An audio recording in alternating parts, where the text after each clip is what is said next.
ममश्रवस्तमम् ज्येष्ठराजम् ब्रह्मणाम् ब्रह्मणस्पत आनः शृण्वन्नोतिभिः सेदसादनम् ॐ महागणपतये नमः।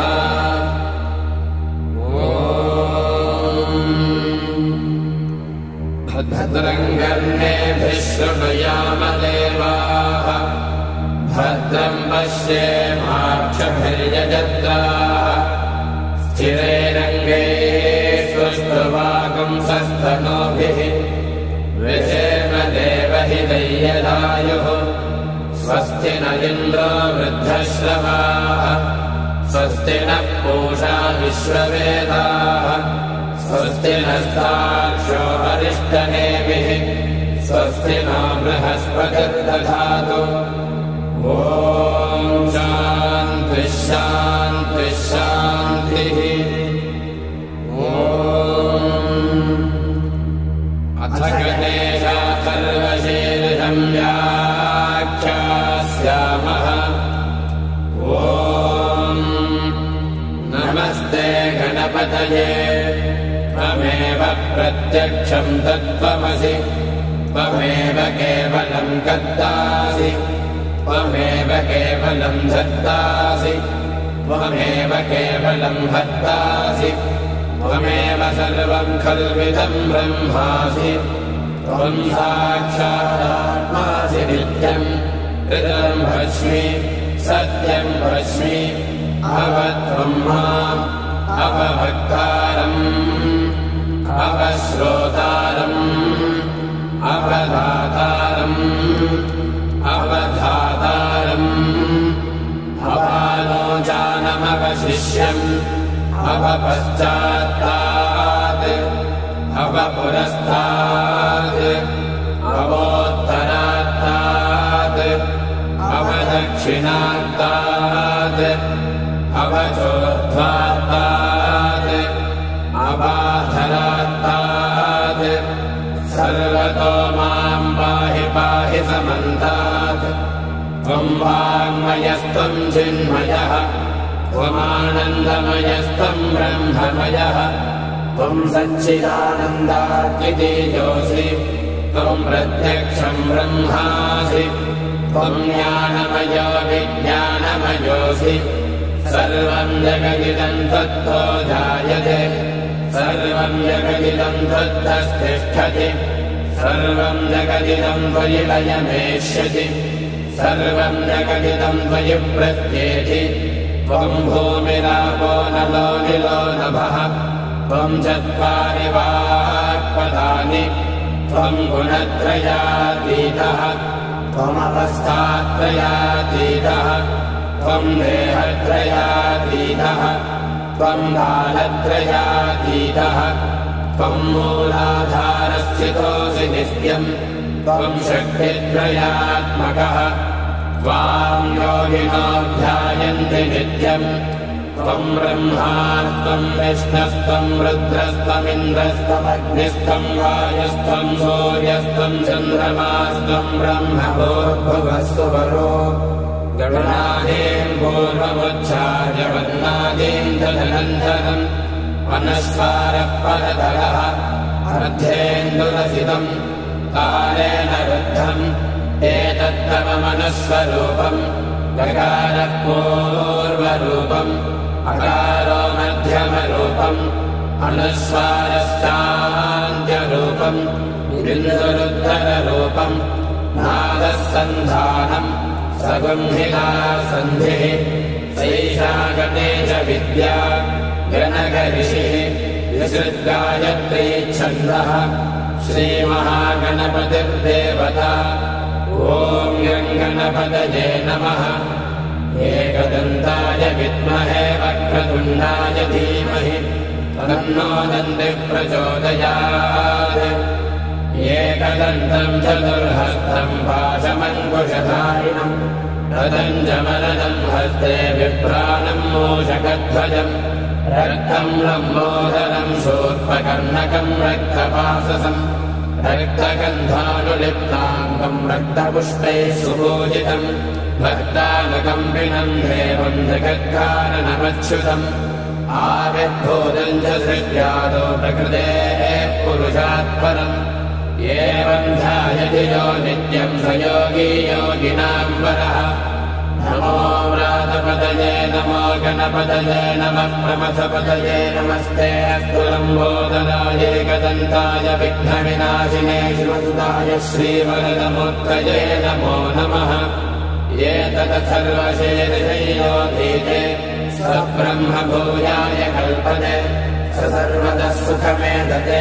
स सर्वविघ्नैर्न बाध्यते स पञ्चमहापापात् प्रमुच्यते सायमधीयानो दिवसकृतम् पापन्नाशयति प्रातरधीयानो रात्रिकृतम् पापन्नाशयति सायम् प्रातः प्रयुञ्जानो पापो पापो भवति सर्वत्राधीयानोपविद्धो भवति धर्मार्थकाममोक्षम् च विन्दति इदमथर्वशीर्षमशिष्याय न देयम् यो यैर्मोहात् दास्यति स पापीयान् भवति सहस्रावर्धनाद्ययम् काममधीते दन्तमनेन साधयेत् अनेन गणपतिमभिषिञ्चति स वाग्मी भवति चतुर्थ्यामनश्नम् जपति स विद्यावान् भवति इत्यथर्वणवाक्यम् ब्रह्माद्यावरणम् विद्यात् न बिभेति कदाचनेति यो दूर्वाङ्गुरे विजति स वैश्रवणोपमो भवति यो राजैर्यजति स यशोवान् भवति स मेधावान् भवति यो मोदकसहस्रेण यजति समाच्युतफलमवाप्नोति यः साध्यः समिद्धिर्यजति स सर्वम् लभते स सर्वम् लभते अष्टौ ब्राह्मणान् सम्यक् ग्राहयित्वा सूर्यवक्षस्वे भवति सूर्यग्रहे महानद्याम् प्रतिमासन्निधौ वा दत्त्वा सिद्धमन्त्रो भवति महाविघ्नाः प्रमुच्यते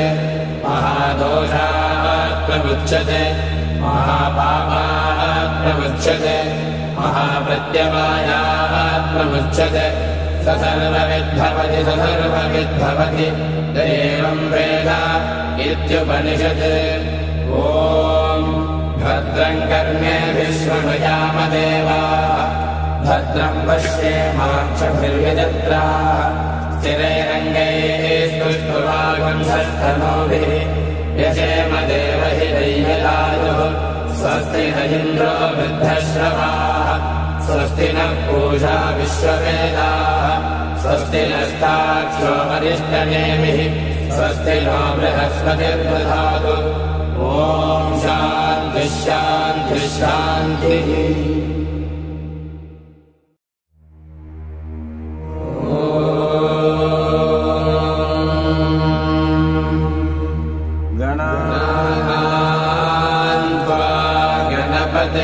हवामहे कविम् कवीनामुपमश्रवस्तमम् ज्येष्ठराजम् ब्रह्मणाम् ब्रह्मणस्पत नः शृण्वन्नोतिभिः सेदसादनम्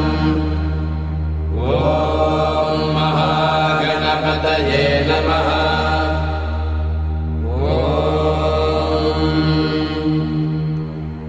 भद्रम् कर्णेभिः शृणुयाम देवाः भद्रम् पश्येमाक्षभिर्यजत्राः स्थिरैरङ्गैः स्तुष्टुवागुंसस्तनूभिः व्यशेम देवहिदैर्यदायुः स्वस्ति न इन्द्रो वृद्धश्रवाः स्वस्ति नः पूषा विश्ववेदाः स्वस्ति नस्ताक्षो अरिष्टनेमिः स्वस्ति नो बृहस्पतिर्दधातु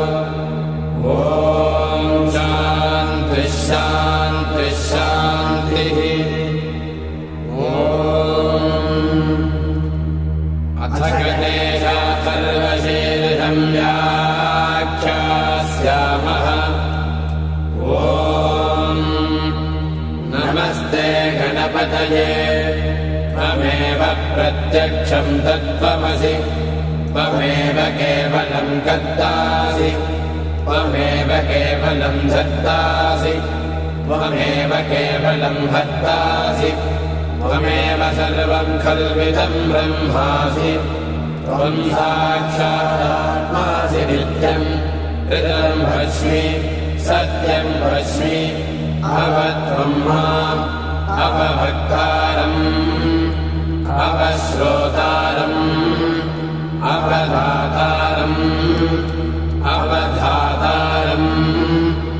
अवालोचानमवशिष्यम् अवपश्चात्तात्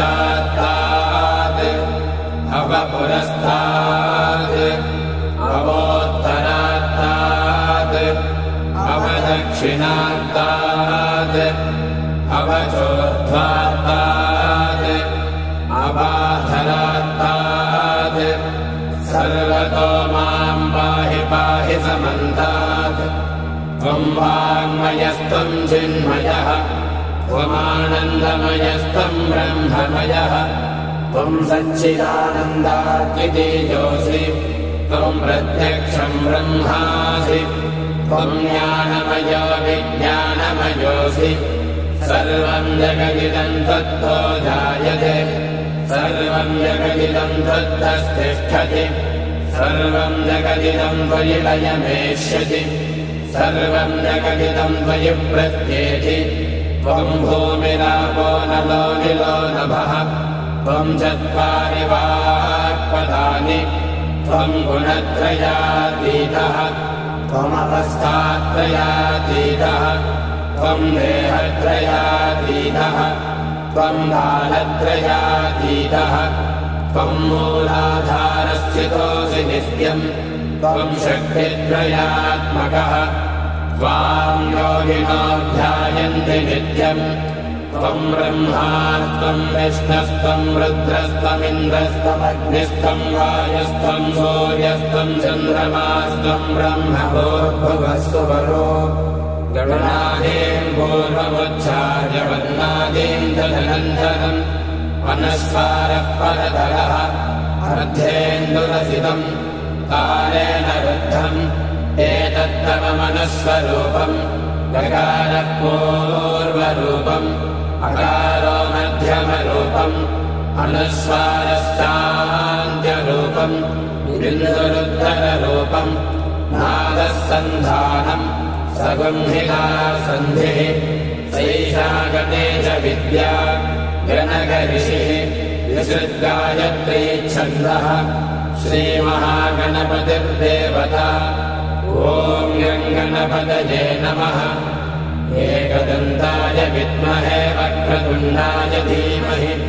तन्नो दन्तिः प्रचोदयात् एकदन्तं चतुर्हस्तं पाशमङ्कुशधारिणम्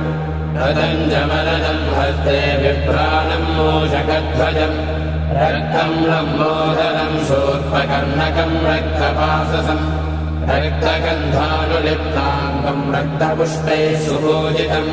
भक्तानुकम्पिनं देवं जगत्कारणमच्युतम् आविर्भूतं च सृष्ट्यादो प्रकृतेः पुरुषात् परम् एवं ध्यायति यो नित्यं स योगी योगिनां वरः नमो व्रातपतये नमो गणपतये नमः प्रमथपतये नमस्ते अस्तु लम्बोदराय एकदन्ताय विघ्नविनाशिने शिवसुताय श्रीवरदमूर्तये नमो नमः एतदथर्वशीर्षयोधीते स ब्रह्मभूयाय कल्पते स सर्वतः सुखमेधते स सर्वविघ्नैर्न बाध्यते स पञ्चमहापापात् प्रमुच्यते सायमधीयानो दिवसकृतं पापन्नाशयति प्रातरधीयानो रात्रिकृतं पापन्नाशयति सायं प्रातः प्रयुञ्जानो पापो पापो भवति सर्वत्राधीयानोपविद्धो भवति धर्मार्थकाममोक्षं च विन्दति इदमथर्वशीर्षमहिष्याय न देयम् यो यैर्मोहात् दास्यति स पापीयान् भवति सहस्रावर्तनाद्येयं काममधीते दन्तमनेन साधयेत् अनेन गणपतिमभिषिञ्चति स वाग्मी भवति चतुर्थ्यामनश्नं जपति स विद्यावान् भवति इत्यथर्वणवाक्यम् ब्रह्माद्यावरणम् विद्यात् अभिभेदि कदाचनेति यो दूर्वाङ्गुरे विजति स वैश्रवणोपमो भवति यो राजे यजति स यशोवान् भवति स मेधावान् भवति यो मोदकसहस्रेण यजति समाच्छितफलमवाप्नोति यः साध्यः समिद्भिर्यजति स सर्वल्लभते स सर्वल्लभते अष्टौ ब्राह्मणान् सम्यक् ग्राहयित्वा सूर्यवक्षस्वे भवति सूर्यग्रहे महानद्याम् प्रतिमासन्निधौ वा दत्त्वा सिद्धमङ्गो भवति महाविघ्नाः प्रमुच्यते महादोषाः प्रमुच्यते महापापाः प्रमुच्यते महाप्रत्यवायाः प्रमुच्यते स सर्वविद्भवति स सर्वविद्भवति एवम् वेद इत्युपनिषत् ॐ भद्रम् कर्णेभिः शृणुयाम देवाः भद्रम् पश्येमाक्षभिर्यजत्राः स्थिरैरङ्गैः स्तुष्ट्वागुंसस्तनूभिः यशेम देवहिदैवलायुः स्वस्ति न इन्द्रो वृद्धश्रवाः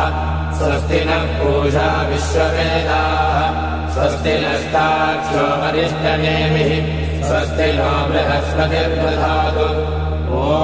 शान्तिः शान्तिः शान्तिः गणानाम् त्वा गणपतिगम् हवामहे कविम् कवीनामुपमश्रवस्तमम् ज्येष्ठराजम् ब्रह्मणाम् ब्रह्मणस्पत नः शृण्वन्नोतिभिः सीदसादनम् ॐ महागणपतये नमः